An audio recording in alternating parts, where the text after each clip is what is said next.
that in the next election, there are not 5 parties running, there are not 4 parties running, there are 2 parties running. That's right.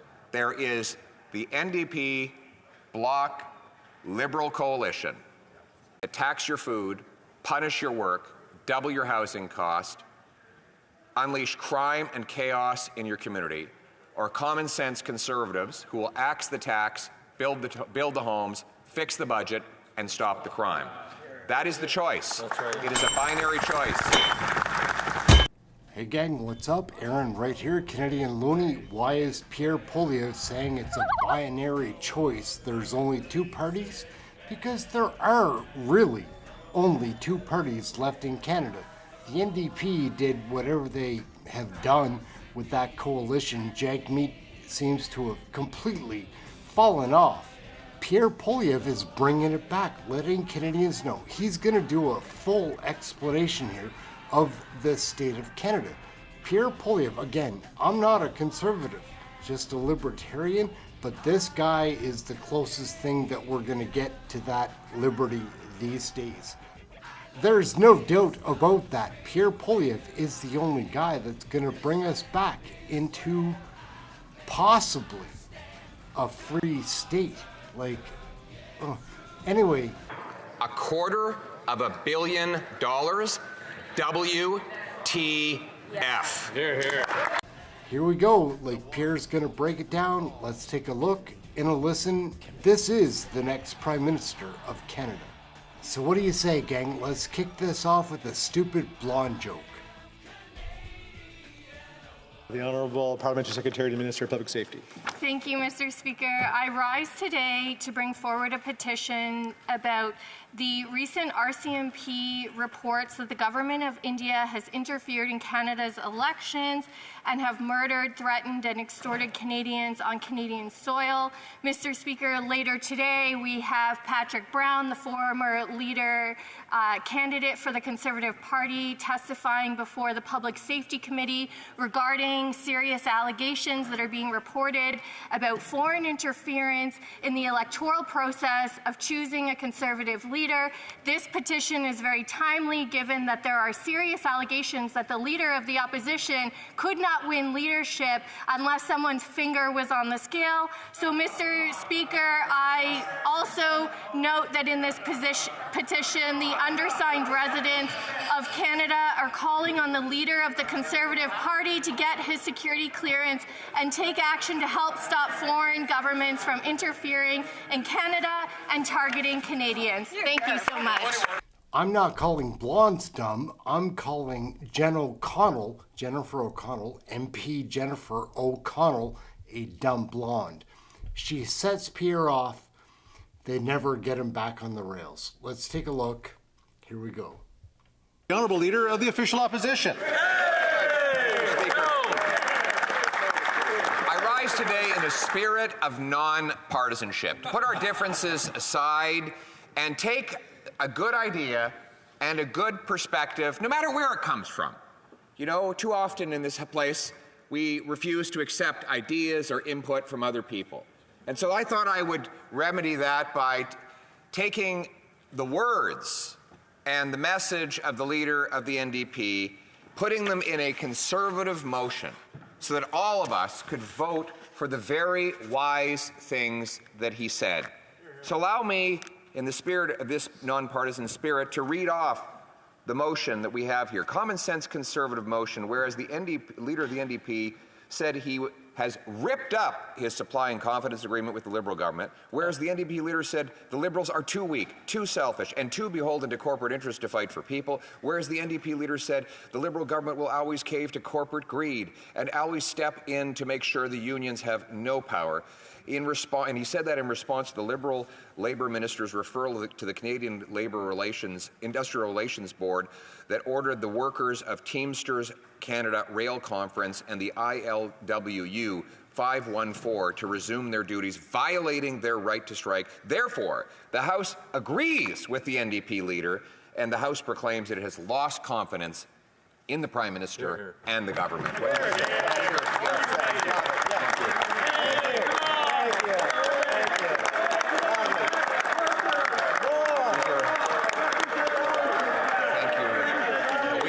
applaud the NDP leader. I know that he is enjoying the praise we're giving him. So let's go through point by point, as I know the member for Stormont Dundas, South Glengarry will take up as I'm splitting my time with him. But let's go through point by point to prove the charge of the NDP leader. He says the Liberals are too weak. Well, he's right about that.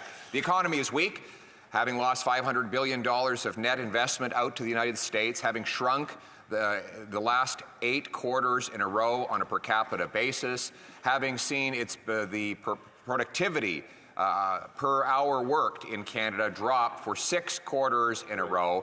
Our economy is now smaller than it was 10 years ago, and we've gone from having median incomes equal to American median incomes to the present, where the American worker makes $22,000 more. Our economy is shrinking in per capita terms. The cost of living is out of reach. We have 2 million people lined up at food banks. We have double the housing costs, the worst housing price inflation in the G7. Vancouver and Toronto are the most expensive housing markets on planet Earth, in all of North America. And so we recognize that economically, the Liberals have made the country weak. And then there's politically weak. Right. This Prime Minister has lost the support not only of Canadians, who overwhelmingly want to fire him, but of his own party. In fact, the Liberal leader in Ontario has said that his carbon tax is wrong. Right. How could she not say that? It will quadruple over the next 5 years, bringing economic nuclear winter to our country, emptying our shelves of groceries, driving even more people into starvation. Then the Liberal Premier of Newfoundland has said that the Prime Minister's energy cap will kill jobs in that province. And then 20 Liberal MPs want to fire him. But it's also gone to his own cabinet, right in the middle of a potential trade dispute with incoming President Trump. You would assume that the foreign minister of all ministers, if she were to appear in the New York Times, would be doing so to fight against the tariffs. But instead, she was in the New York Times with the following headline: New York Times tapped by the Prime Minister to steer foreign affairs. She's now his possible successor. That is the foreign minister. Point of order from the Deputy House Leader. He's not even remotely good at what he's trying to do. He's trying to use a prop, Mr. Speaker. Can you please call? No. The Honourable Leader of the Official Opposition, I'll just remind him to keep that down. Mr. Speaker, for him to dismiss the foreign minister in that way is outrageous. The reality is she's the one who chose to go to a photo shoot in a studio with the New York Times in an article about how she is the possible successor to her own boss.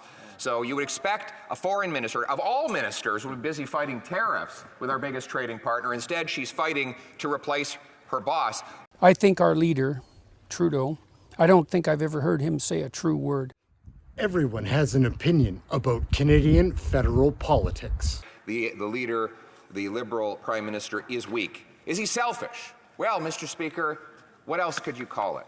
When he's treated himself to illegal vacations to private islands, when he's lavished himself with constant gifts and benefits, when he's shut down Parliament numerous times to cover up scandals, while he's refusing to allow Canadians to see to have accountability for the $400 million missing dollars in the Green Slush Fund scandal, and while he protects his own trust fund from the tax increases he imposes on everyone else, one can only think that this is selfish. And while, most of all, he stays in power, even seeing the devastating consequences this is having on the lives of everyday Canadians, that is nothing if not selfish. And then we move to the charge that the NDP leader makes, that the Prime Minister is attacking the rights of workers.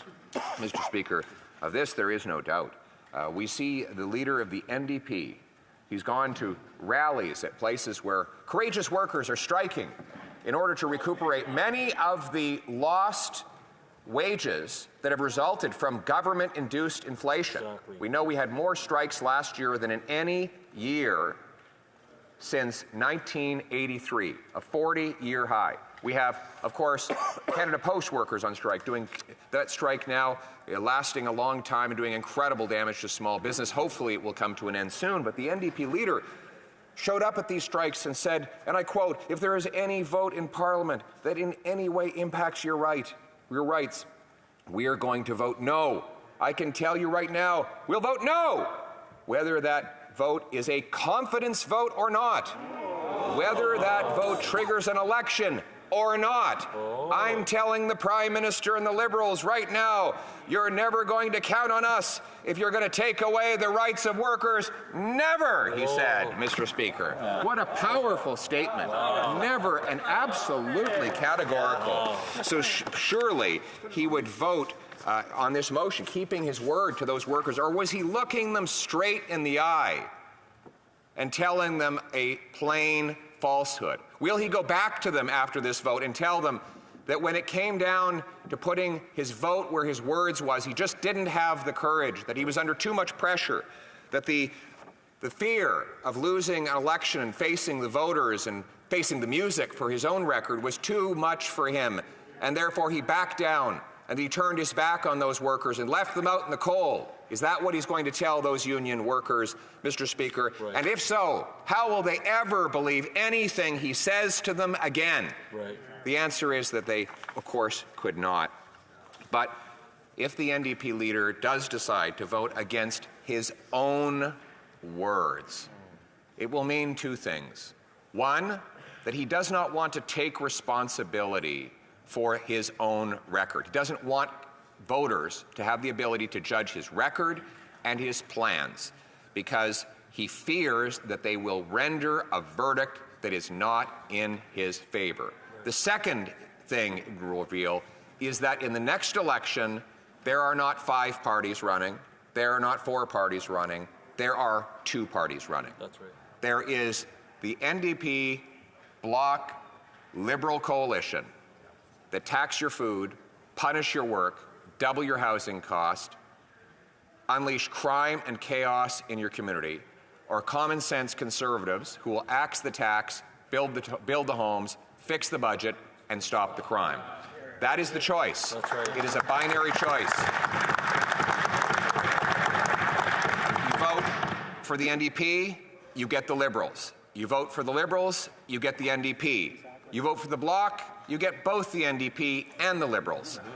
And if you are among the grand majority of Canadians who is unsatisfied with the downward spiral of our country, with the broken borders, broken immigration system, broken economy, if you want to bring home Canada's promise again and restore a country where hard work earns a powerful paycheck and pension that buys affordable food and homes in safe neighborhoods, where anyone from anywhere can do anything in the freest nation on earth, in Canada, then let's bring it home. Hear, hear. The Honourable Minister, Labour and Seniors. Merci, Monsieur le Président. Look, in this House and in other public settings, there's been a member of Parliament, I'll let the leader guess which one, but that member's been here for about 20 years, has a big pension, and I want to give him a couple of quotes and perhaps he could comment on them. One, unions have the power to shut down a workplace. Legal powers give the union a state-enforced monopoly on labor. This member spoke of, quote, fattened union contracts. Wow. This member allowed right-to-work legislation, that's optional union membership, in his party's platform, and that member cannot, quote, comprehend that union firms can be competitive with non-union ones. I wonder if that member of Parliament could explain those comments that he's made about working people in this country. Leader of the Official Opposition. Mr. Speaker, the member can distort my record instead of defending his own. He is the part of the government, this former corporate lobbyist and party staffer who spent his time making money off the political system, can explain why he and his government have presided over the largest number of strikes in the last 40 years of Canadian history. Never have there been more strikes than since 1983, and they have consistently, Liberals, with the help of the NDP, have overpowered the rights of workers to carry out those strikes and used their legal authority to rob workers of their autonomy and their independent decision-making, Mr. Speaker. That is their record. And by the way, it is the first time in our history that people with good union jobs cannot afford homes. Right. It is the first time in history that en masse union workers are lined up at food banks.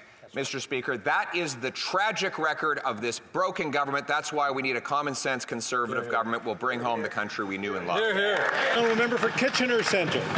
Hamilton Centre, Mr. Sorry, Hamilton Centre. That's okay. Mr. Speaker, the honourable member from the Conservative Party, Mr. Speaker, the leader of the Conservative Party would be laughable if his hypocrisy wasn't so ridiculous. He stood up right now in his opening remarks and exposed himself. This man has never been to a picket line. He called it a rally for striking workers. This leader fought aggressively against card check legislation. He was one of the loudest supporters of the anti-union Bill C-377. He also is proudly one of the loudest proponents of the U.S. right-to-work legislation. So my question is simple. Despite all of his cosplay, we've seen he can't even put on a high-vis vest, has this member ever once in his life actually visited a picket line? We are almost out of time. Allow the Honourable Leader of the Opposition to answer.